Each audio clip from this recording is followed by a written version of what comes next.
不要為自己積攢錢財在地上，地上有蟲子咬，能受壞，也有賊挖窟窿來偷。只要積攢財寶在天上，天上沒有蟲子咬，不能受壞，也沒有賊挖窟窿來偷。因為你的財寶在哪裏，你的心也在哪裏。驟眼睇落，有人或者會以為耶穌反對我哋為自己積累財富，但係你仔細研究呢段經文就發現，其實耶穌嘅重點並唔係在於是否可以積累財富，而係應該將啲錢擺喺邊。由於社會同經濟嘅不穩定，有戰爭啦、欺詐啦、不誠實嘅事態啦，瞬息萬變，事物係易於朽壞嘅，生命亦都極其短暫。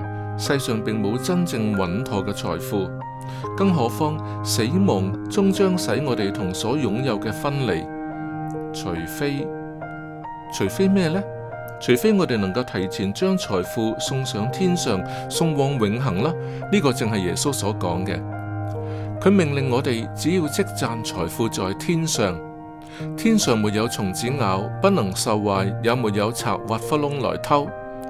佢並唔係話為他積攢財寶在天上，而係話為我們自己積攢財寶在天上。耶穌並不反對我哋為自己積攢財寶，而係只係反對我哋愚蠢地將財寶積攢喺注定永遠失去嘅地方。按耶穌嘅教導，任何減輕他人受苦同埋領人歸主嘅投資，都被儲存喺天上等候我哋。